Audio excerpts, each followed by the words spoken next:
ہر قسم کی حمد و ثنا اللہ رب العزت والجلال کے لیے جیسے مولا کریم کی شان کے لائق ہے۔ لا تعداد بے شمار انگن درود و سلام سیدنا و سید الاولین والآخرین شفیع المذنبین رحمۃ للعالمین احمد مجتبیٰ جناب محمد الرسول اللہ صلی اللہ علیہ وآلہ وسلم کی ذات گرامی پر قابل صد احترام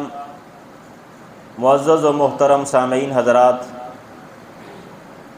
اللہ رب العزت والجلال کا بہت بڑا فضل اور کرم ہے کہ ہم اپنی زندگی میں ایک اور رمضان گزار رہے ہیں۔ اللہ رب العزت والجلال سے دعا ہے کہ مولا کریم اس عظیم الشان مہینے کے جو دن گزر چکے، ہم نے جو عبادات کی ہیں وہ اخلاص کے ساتھ اپنی بارگاہ میں قبول فرما، اور جو چند دن باقی بچے ہیں ہمیں ان دنوں کی قدر کرنے کی توفیق عطا فرما۔ رمضان المبارک کا مہینہ یہ گویا کہ اللہ رب العزت والجلال نے ایک ورکشاپ بنایا ہے۔ 11 مہینے ہم اپنی مرضی سے زندگی گزارتے ہیں، ہمارے اندر جو کمیاں اور کوتاہیاں ہوتی ہیں انہیں دور کرنے کے لیے اللہ رب العالمین ہمیں سال میں ایک مہینہ عطا کرتا ہے۔ بالکل ایسے ہی جیسے گاڑی خراب ہو جائے تو اس کو ورکشاپ میں لے جایا جاتا ہے اور اس کی مرمت ہوتی ہے، ایسے ہی اللہ رب العالمین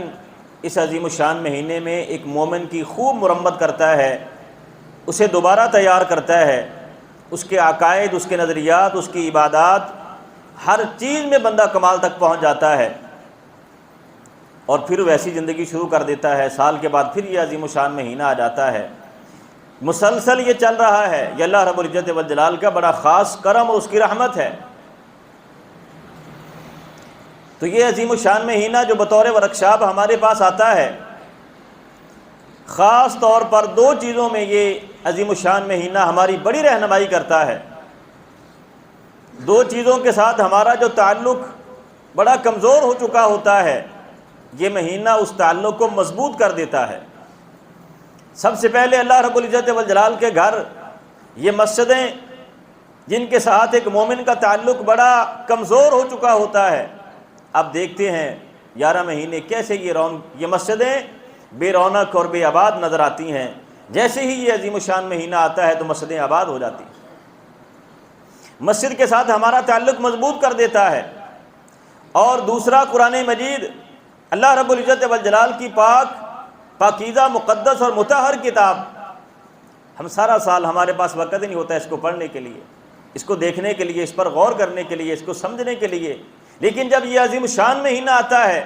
ہر بندے کی کوشش ہوتی ہے کہ میں زیادہ سے زیادہ تلاوت کر لوں، زیادہ سے زیادہ اللہ رب العزت والجلال کے قرآن کو پڑھ لوں۔ تو یہ 2 چیزوں کے ساتھ ہمارا تعلق بڑا مضبوط کرتا ہے۔ سب سے پہلا، اللہ رب العزت والجلال کے گھر مسجدیں، ان مسجدوں کے ساتھ ایک مومن کے تعلق کو مضبوط بنا دیتا ہے۔ اس مہینے میں مسجدیں آباد ہو جاتی ہیں اور ایسا تعلق بن جاتا ہے جیسا جناب محمد الرسول اللہ صلی اللہ علیہ وسلم نے فرمایا تھا،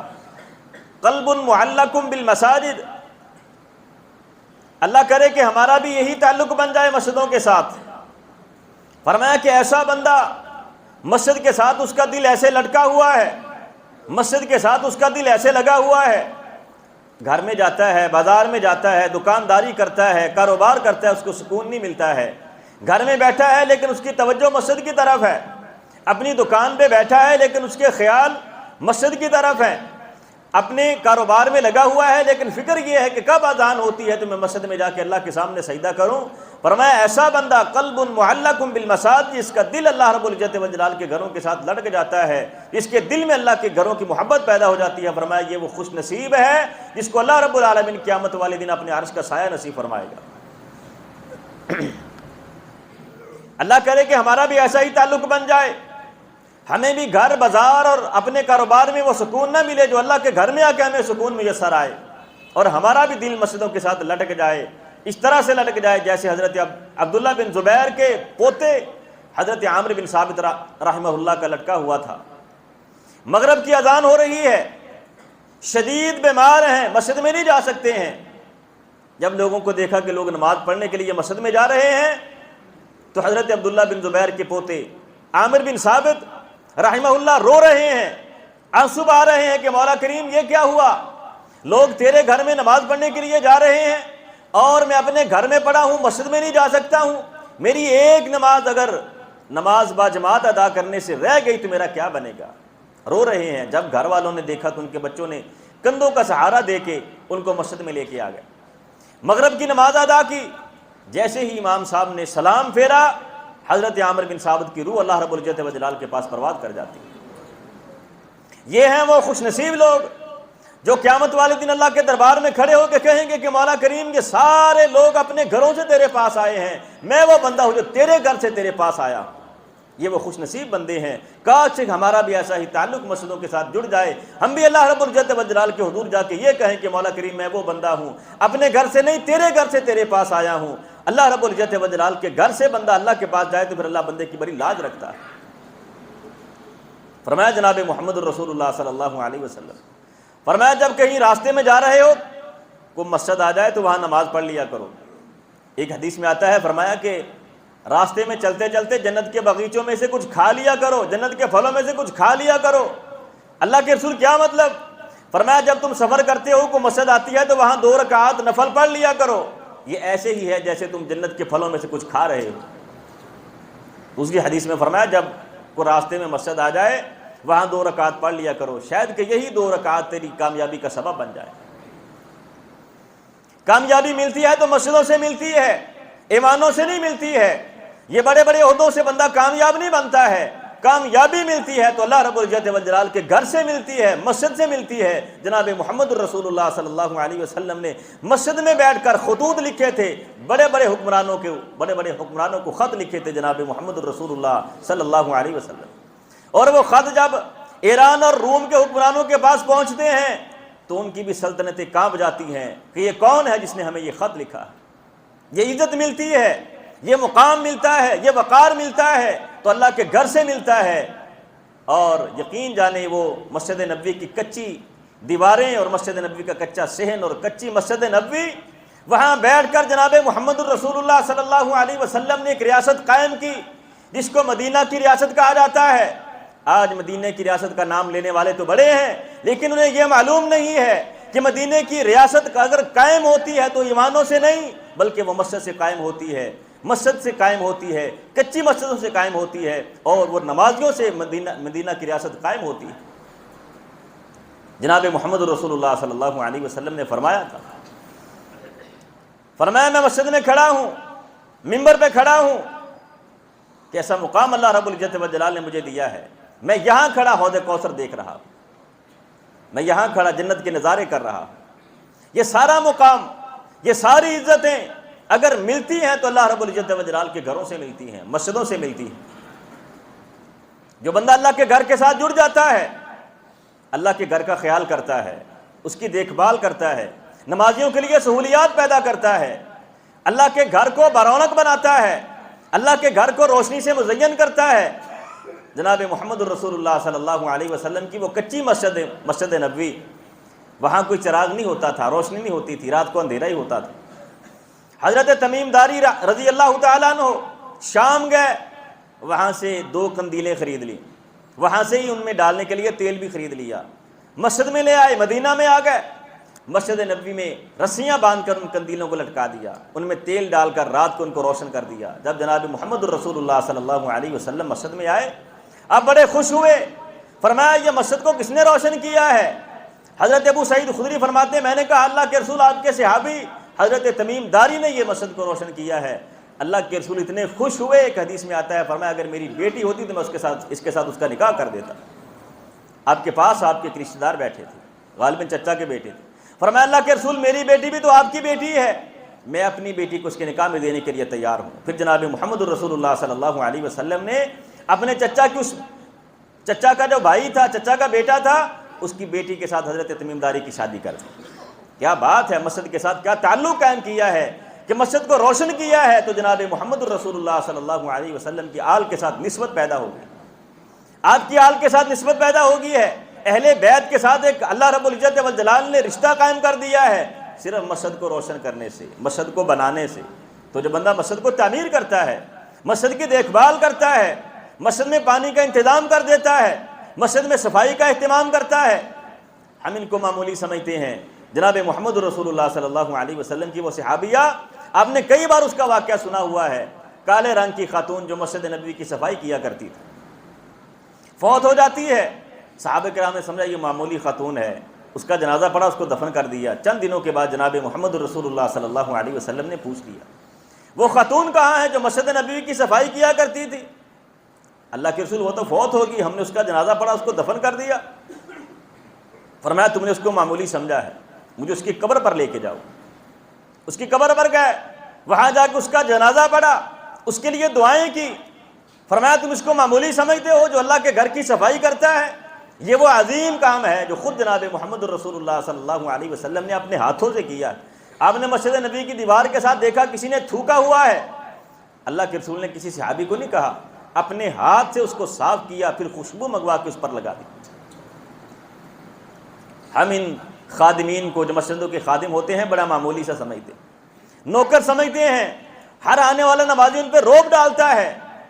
تجھے کیا پتا یہ اللہ کے گھر کی صفائی کرنے والے کا کیا مقام ہے، اللہ رب العزت و جلالہ کو کتنی عزتوں سے نوازے گا، کیسے مقام و مرتبے سے نوازے گا۔ یہ اللہ کے گھر ہیں، یہاں سے بندے کو عزتیں ملتی ہیں، آرام ملتا ہے، سکون ملتا ہے۔ اگر تجھے بازار میں اور دکانداری میں سکون نہیں ملتا ہے، کسی قسم کی پریشانی ہے، تو اللہ کے گھر میں آ جایا کر، یہاں وضو کر کے آ کے بیٹھ جایا کر، اللہ رب العالمین تجھے سکون عطا فرما دے گا۔ جناب محمد رسول اللہ صلی اللہ علیہ وسلم مسجد نبوی میں آئے، دیکھا حضرت ابو امامہ رضی اللہ تعالیٰ مسجد نبوی میں بیٹھے، فرمایا نماز کا وقت نہیں، تم کیسے بیٹھے؟ اللہ کے رسول پریشانیاں اتنی ہیں، لوگوں کا قرض دینا ہے، پیسے آتے نہیں ہیں، بس اس پریشانی میں وضو کر کے مسجد میں بیٹھ گیا۔ اللہ کے رسول نے ایک دعا سکھا دی، وہ دعا پڑھنے لگے۔ چند دنوں کے بعد فرمایا اللہ کے رسول اللہ رب العزت و جلال نے میری ساری پریشانیاں دور کر دی، میری ساری پریشانیاں اللہ رب العزت و جلال نے دور کر دی۔ یہ اللہ کے گھر ہیں، یہ اللہ کی مسجدیں ہیں، ان کے ساتھ انسان کا تعلق مضبوط ہو جائے، دل مسجد کے ساتھ لٹک جائے، بندہ دیکھیے مسجد میں کس چیز کی ضرورت ہے اس کو پورا کرے، نمازیوں کے لیے سہولت پیدا کر دے۔ اور جب تک یہ مسجد قائم ہے، کوئی بھی مسجد جب تک وہ مسجد قائم ہے، وہاں نمازی نمازیں پڑھ رہے ہیں، آپ نے جو بھی حصہ ڈال دیا ہے، بے شک وہ 1 روپے کا حصہ ڈال دیا ہے، قیامت تک اللہ رب العالمین آپ کے نامہ مال میں ثواب جاری رکھے گا، آپ کے مرنے کے بعد بھی آپ کا ثواب جاری رہے گا، یہ صدقہ جاریہ ہے۔ جناب محمد رسول اللہ صلی اللہ علیہ وسلم نے جب مکہ کو چھوڑا، مدینہ میں آئے، سب سے پہلا کام یہ نہیں کیا کہ اپنا گھر تعمیر کیا ہو، سب سے پہلا کام یہ کیا کہ سب سے پہلے اللہ کا گھر تعمیر کیا، مسجد قباء کی تعمیر کی، اور جب مدینہ میں آئے تو مدینہ میں آ کر بھی سب سے پہلا کام مسجد نبوی کی تعمیر کا کام کیا جناب محمد رسول اللہ صلی اللہ علیہ وسلم۔ اور صحابہ اکرام کے ساتھ آپ خود پتھر اٹھا رہے تھے، اینٹیں اٹھا رہے تھے، اور مسجد نبوی کی تعمیر کر رہے تھے۔ یہ ایسا عظیم کام ہے اللہ کے گھروں کی تعمیر کرنا، جو انبیاء کی سنت بھی ہے اور اللہ رب العزت والجلال کا بڑا پسندیدہ کام ہے۔ یقین جانے جس بندے کا تعلق مسجد کے ساتھ جڑ جائے اور قرآن مجید کے ساتھ جڑ جائے، وہ بندہ سمجھے کہ اس کی دنیا اور آخرت اللہ رب العزت والجلال نے سنوار دی، اس کی دنیا بھی سنور گئی، اس کی آخرت بھی سنور گئی۔ تو یہ عظیم الشان مہینہ ہماری سب سے پہلی تربیت یہ کرتا ہے کہ ہمیں مسجد کے ساتھ جوڑ دیتا ہے، مسجد کے ساتھ جوڑ دیتا ہے۔ اس مہینے کے شروع ہونے سے پہلے اذانیں ہوتی تھی، ہمیں پرواہ نہیں ہوتی تھی، کوئی نماز پڑھنے کے لیے آتا ہی نہیں تھا، قریب سے گزر جاتے تھے۔ جیسے یہ مہینہ آتا ہے، لوگ اذان کے انتظار میں ہوتے ہیں، اذان ہوتی ہے تو دوڑتے ہیں مسجد کی طرف، دوڑتے ہیں اللہ رب العزت و جلال کے گھروں کی طرف۔ یہ مہینہ ہمارے اس تعلق کو مضبوط کرتا ہے۔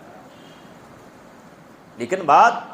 صرف اس مہینے میں مسجد کے ساتھ اپنے آپ کو نہیں جوڑنا ہے، بلکہ پوری زندگی کے لیے اپنے آپ کو مسجد کے ساتھ جوڑ دینا ہے، اللہ کے گھر کے ساتھ جوڑ دینا ہے۔ اور یہ عظیم الشان مہینہ ہماری دوسری کیا تربیت کرتا ہے کہ ہمیں قرآن مجید کے ساتھ جوڑتا ہے۔ اللہ رب العزت والجلال کی مقدس کتاب، اللہ رب العالمین کا پاکیزہ کلام، جو اس نے آسمانوں سے ایک عظیم الشان فرشتے کے ذریعے سے جناب محمد رسول اللہ صلی اللہ علیہ وسلم کے قلب طاہر پہ نازل کیا ہے، اس قرآن کے ساتھ یہ مہینہ ہمیں جوڑ دیتا ہے۔ قرآن مجید کی تلاوت کی جائے، زیادہ سے زیادہ قرآن مجید پڑھا جائے، اللہ رب العزت والجلال کے قرآن کی تلاوت کی جائے، یہ عظیم الشان مہینہ ہمارا تعلق اللہ رب العزت والجلال کے قرآن کے ساتھ جوڑ دیتا ہے، اور اگر انسان چاہتا ہے کہ اس کی زندگی بابرکت بن جائے، اس کی زندگی میں برکتیں آ جائیں، تھوڑا مال کماتا ہے، اس تھوڑے میں اللہ برکت پیدا کر دے، تو اس کا ذریعہ، بہترین ذریعہ یہ ہے کہ بندہ اللہ کے قرآن کے ساتھ جڑ جائے۔ 1 روپے میں اللہ رب العالمین ایسی برکت پیدا کرتا ہے کہ لاکھوں کروڑوں میں وہ برکت نہیں ہوتی، لاکھوں کروڑوں میں وہ برکت نہیں ہوتی ہے جو اللہ رب العالمین 1 روپے میں برکت ڈال دیتا ہے، صرف قرآن کے ساتھ جڑنے کے ساتھ۔ اب جانتے ہیں حضرت عثمان کا نام رضی اللہ تعالیٰ عنہ قرآن مجید کے ساتھ بہت جڑا ہوا ہے، اتنی قرآن مجید کے ساتھ محبت کرنے والے، اس کتابی شکل کو، یہ جو کتابی شکل میں قرآن مجید ہمارے پاس موجود ہے، یہ کتابی شکل اس کو دینے والے حضرت سیدنا عثمان غنی ہے رضی اللہ تعالیٰ عنہ، اور اتنی محبت ہے قرآن مجید کے ساتھ، کہتے ہیں کہ ان کو جب بھی دیکھا گیا تو ان کی گود میں قرآن پڑا ہوتا تھا، اللہ کے قرآن کو پڑھ رہے ہوتے تھے۔ اور آپ جانتے ہیں جب شہید ہوئے تب بھی وہ اللہ کے قرآن کو پڑھ رہے تھے، اور آج تک وہ قرآن کہتے ہیں کہ محفوظ ہے، جس قرآن پر حضرت عثمان کے چھینٹے پڑے، خون کے چھینٹے پڑے۔ اتنی محبت، کسی نے پوچھ لیا کہ آپ اتنا قرآن پڑھتے ہیں، اتنی محبت کرتے ہیں؟ فرمایا کیوں نہ کروں، کتاب مبارک، یہ بڑی بابرکت کتاب ہے، اس کو لے کے آنے والا فرشتہ بھی بڑا بابرکت ہے، اس کو نازل کرنے والی ذات بھی بڑی بابرکت ہے، اور جس پر نازل ہوا وہ بھی بڑا برکتوں والا ہے، یعنی کتاب خود بھی بڑی برکتوں والی ہے، کتاب مبارک، یہ بڑی ہی بابرکت کتاب ہے۔ میں نہیں چاہتا کہ میرا کوئی دن ایسا گزرے کہ جس دن میں اللہ کے قرآن کی تلاوت نہ کروں، اور میں سمجھتا ہوں کہ اگر کوئی دن ایسا ہوا جس دن میں اللہ کے قرآن کی تلاوت نہ کر سکا تو مجھے لگتا ہے کہ مجھے اتنا غم ہوگا کہ میں اسی غم میں مر جاؤں گا کہ آج کا دن میرا اللہ کے قرآن کے بغیر گزر گیا۔ اتنی محبت اللہ کی کتاب کے ساتھ، قرآن مجید کے ساتھ۔ جناب محمد رسول اللہ صلی اللہ علیہ وسلم نے فرمایا، جو بندہ اٹک کے قرآن مجید پڑھتا ہے، پڑھا نہیں جاتا بڑھاپے کی وجہ سے، زبان کی کمزوری کی وجہ سے،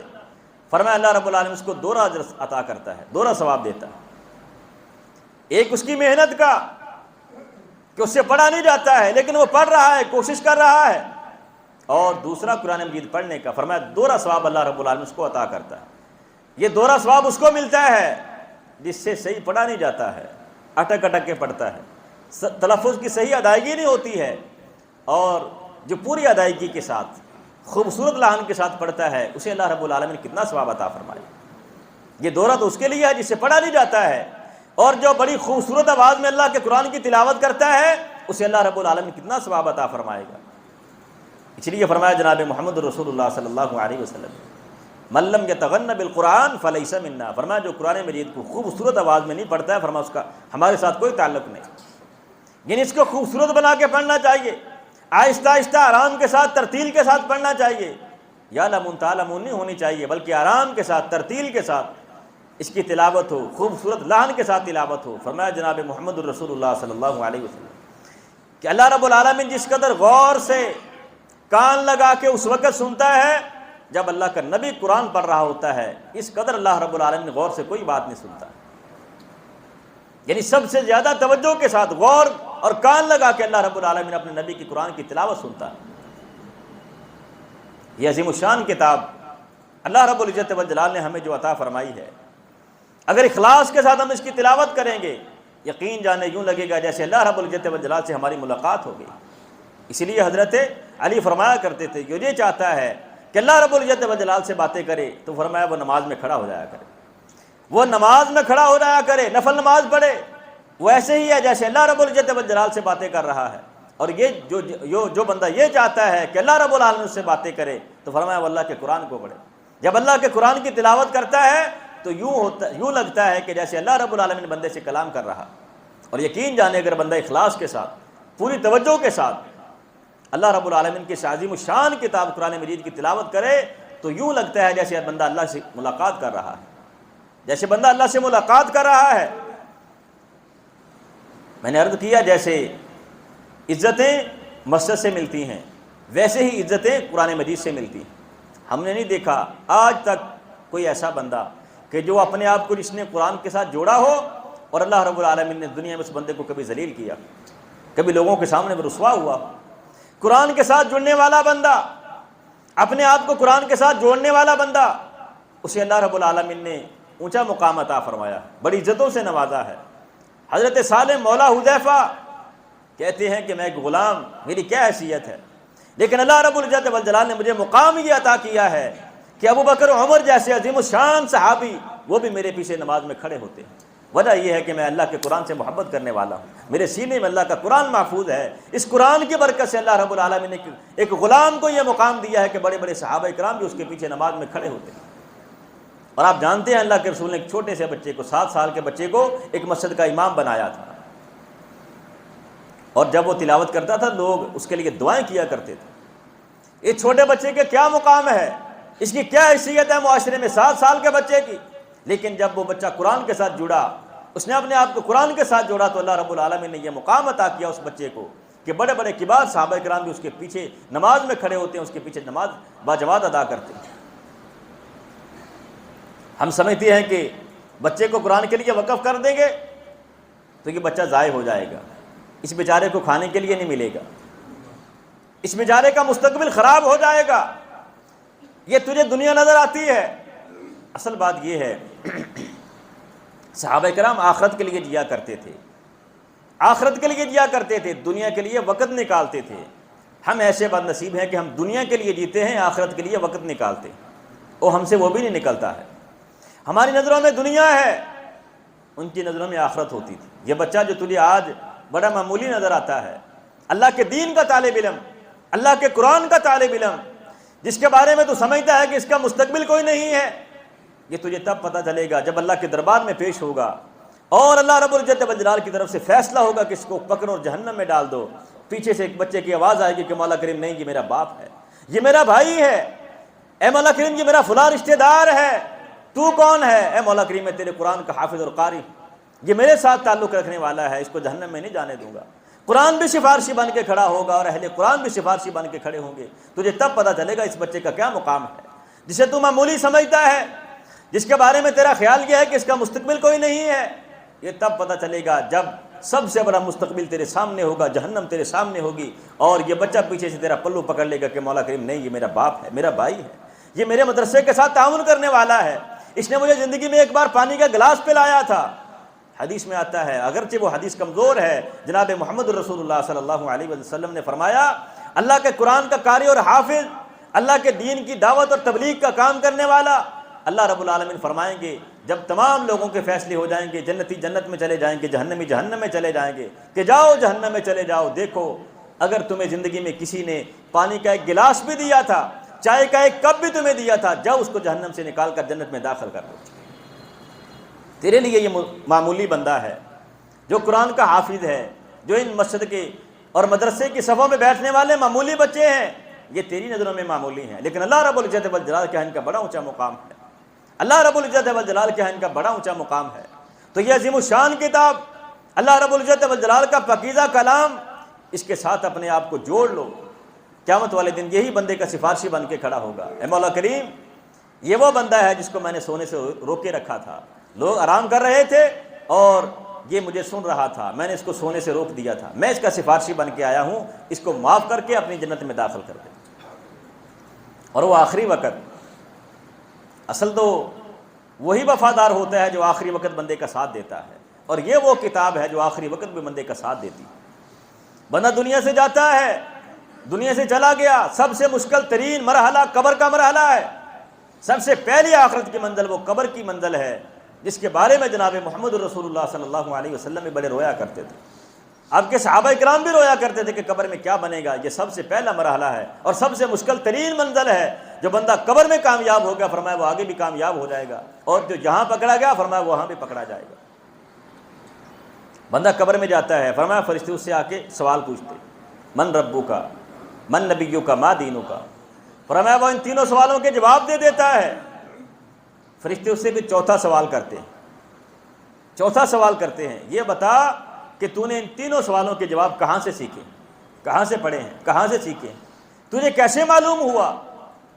تو وہ بندہ کہتا ہے تلوت کتاب اللہ، میں نے اللہ کی کتاب پڑھی ہے، میں نے اللہ کا کلام پڑھا ہے، میں نے قرآن مجید کو پڑھا ہے، میں نے قرآن کو سیکھا ہے، مجھے وہاں سے پتہ چلا کہ میرا پروردگار اللہ رب العزت والجلال ہے، میرا نبی اور رسول میرا ہادی و مرشد اور رہنما جناب محمد الرسول اللہ صلی اللہ علیہ وسلم ہے۔ میرا دین اور زندگی گزارنے کا طریقہ وہ دین اسلام ہے، میں نے اللہ کی کتاب سے پڑھا ہے۔ جب وہ بندہ یہ جواب دیتا ہے کہ میں نے یہ جواب اللہ کی کتاب سے پڑھے ہیں، تو فرشتے کہتے ہیں سو جا، اور اللہ رب العالمین نے تیری قبر کو جنت کا باغیچہ بنا دیا۔ فرمایا پھر جنت سے اس کے لیے بچھونا آ جاتا ہے، جنت کا بستر آ جاتا ہے، جنت کی طرف سے ایک دروازہ کھول دیا جاتا ہے، جنت کی خوشبوئیں اس کی قبر میں آ جاتی ہیں۔ تو یہ اللہ رب العزت والجلال کی عظیم کتاب جس کے ساتھ ہم نے تعلق توڑ دیا ہے، یقین جانے ہمارے اسلاف ان کے دامن بھرے ہوئے تھے اللہ رب العزت والجلال کی طرف سے برکتوں کے ساتھ، آج ہمارے دامن خالی ہیں۔ وجہ یہ ہے کہ وہ اللہ کی کتاب کے ساتھ جڑے ہوئے تھے اور ہم اللہ کی کتاب سے دور ہو چکے ہیں۔ آپ دیکھ لیں کہ رات کو نماز قیام اللیل میں کتنے لوگ کھڑے ہوتے ہیں، نماز پڑھنے والے کتنے ہیں اور قیام اللیل کرنے والے کتنے ہیں، قرآن کی تلاوت سننے والے کتنے ہیں۔ ہمارا تعلق اتنا کمزور ہو چکا ہے قرآن مجید کے ساتھ۔ جناب محمد رسول اللہ صلی اللہ علیہ وسلم نے فرمایا تھا اس کتاب کے ذریعے سے اللہ رب العالمین بعض قوموں کو ترقی اور عروج عطا کرتا ہے اور بعض قوموں کو اللہ رب العالمین ذلیل کر دیتا ہے۔ فرمایا جو اس کو تھام لے، جو اس قرآن کو تھام لے، اس کے مطابق زندگی گزارے، اللہ رب العالمین اس کو عروج عطا کرتا ہے، اس کی زندگی بھی کامیاب ہو جاتی ہے، اس کی آخرت بھی کامیاب ہو جاتی ہے۔ اور فرمایا جس کو پس پش ڈال دے، اس کی دنیا بھی تباہ ہو جاتی ہے، اس کی آخرت بھی برباد ہو جاتی ہے۔ تو حضرات گرامی، یہ عظیم الشان مہینہ اصل جو ہماری تربیت کرتا ہے، اصل جو ہمارا تعلق جوڑتا ہے، وہ مسجدوں کے ساتھ ہے اور اللہ کی کتاب قرآن مجید کے ساتھ ہے۔ اپنے آپ کو مسجدوں کے ساتھ بھی جوڑیں۔ آپ دیکھیں آپ کے محلے کی مسجد، آپ کے گاؤں کی مسجد، آپ کے شہر کی مسجد، جس مسجد میں آپ نماز پڑھنے کے لیے آتے ہیں وہاں کی ضروریات کیا ہیں، نمازیوں کو کیا چاہیے، نمازیوں کے لیے سہولتیں پیدا کریں، پانی کا انتظام کر دیں، اس کی تعمیر میں حصہ ڈال دیں، اس کی آباد کاری میں حصہ ڈال دیں۔ آپ کوئی تھوڑا سا بھی کام کر دیں گے، اس کی صفائی کا کام کر لیں، تھوڑا سا بھی کام کر لیں گے تو وہ آپ کے لیے صدقہ جاریہ بن جائے گا۔ آپ دنیا سے چلے جائیں گے، لوگ وہاں کے نمازیں پڑھیں گے، آپ کے نامہ اعمال میں اللہ رب العالمین برابر ثواب لکھتا جائے گا۔ اور اللہ رب العالمین کی کتاب قرآن مجید کے ساتھ اپنے تعلق کو قائم کریں اور مضبوط کریں۔ ہمیشہ کے لیے یہ ارادہ کر لیں کہ میں نے ہر روز صبح بے شک 2 اور 3 آیات ہی پڑھوں،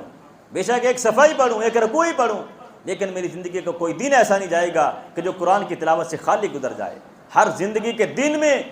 میں ہر روز اللہ رب العزت والجلال کے قرآن کی تلاوت کروں گا اور مسجد کے ساتھ جڑ جاؤں گا۔ اللہ رب العالمین ہمیں عمل کرنے کی توفیق عطا فرمائے۔